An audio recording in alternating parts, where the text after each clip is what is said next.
অনুরাগের ছোঁয়ার আজকের পর্বে দেখা যায় দীপা রান্না করার ভিডিও শেষ হলে সবাই হাত তালি দিয়ে দীপাকে বলে যে খুব সুন্দর হয়েছে। এদিকে চারু দীপার এই ভিডিও দেখে যখন সোনার জন্য খাবার বানায় তখন সূর্য ভাবে যে এতগুলো কুকিং চ্যানেল রয়েছে, আমার কেন বারবার করে দীপার কথাই মনে পড়ছে। চারু যখন সোনার কাছে নিয়ে যায় তখন সোনা সবার আগে জিজ্ঞেস করে যে এই খাবারটা কি বানিয়েছে। চারু বলে কি বানাবে, আমি তো বানিয়েছি। কিন্তু সোনার বারবার করে মনে পড়ে যে এইরকম খাবার তো সে আগেও খেয়েছে। সোনা আর বেশি কিছু না ভেবে সোনা চুপচাপ খাবারটা খেয়ে নেয়। এইদিকে দীপার ভিডিওটা সূর্য বারবার করে দেখতে থাকে, এটা বোঝার জন্য যে যদি যার হাত তারই গলা হয়ে থাকে তবে গলাটা দীপার নয়। কিন্তু দীপার কথা কেন বারবার করে না মনে পড়ছে, আমি কি এতটাই ভুল করব? এদিকে বিবেক দীপাকে বলে যে তুমি তো ব্লগ করে অনেক টাকা রোজগার করতে পারো, কেন যে সাক্ষ্য স্যারের কাছে এত কথা শুনে কাজ করো। তারপর সাক্ষ্য স্যারকে নিয়ে অনেকগুলো কথা বললে দীপা দেখতে পারে যে সাক্ষ্য স্যার তো পেছনেই দাঁড়িয়ে আছে। বিবেক তারপরে বলে যে আমরা তো শুধু একটু মজা করছিলাম। দীপা সাক্ষ্য স্যারকে বোঝানোর চেষ্টা করলে সাক্ষ্য স্যার দীপাকে চুপ করতে বলে। তখনই দীপা প্রশ্ন করে যে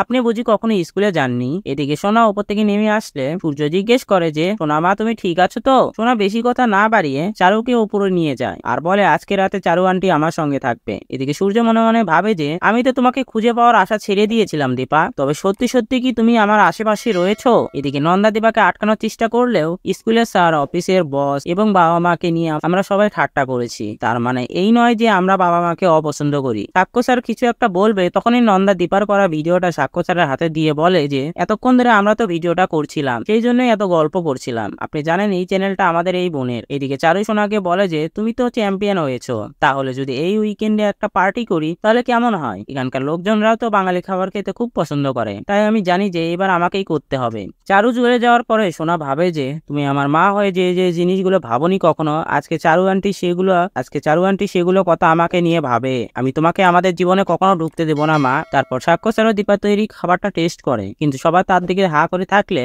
সাক্ষ্য স্যার বলে তোমাদের কোনো কাজ নেই। তারপর সবাই কাজে নেমে পড়লে সাক্ষ্য স্যার দীপাকে ডেকে কিছু একটা বলবে, এমন সময় সাক্ষ্য স্যারের কাছে একটা ফোন চলে আসে। তারপর অনেক তাড়াহুড়ো করে চলে গেলে দীপা নন্দাকে জিজ্ঞেস করে যে উনি এইভাবে চলে গেলেন কেন। তখনই নন্দা বলে যে জমেরও জম আছে, তুমি আস্তে আস্তে সব বুঝতে পেরে যাবে। এদিকে দীপা ছোট্ট রূপাকে কল্পনা করে, যেখানে রূপা বলছে যে মা তোমার সাথে সোনা রূপা দুইজনের খুব তাড়াতাড়ি দেখা হবে। তো বন্ধুরা ভিডিওটি কেমন লাগলো কমেন্ট করে জানাও, আর এমন গসিপসে আপডেট পেতে আমাদের চ্যানেলটি সাবস্ক্রাইব করুন।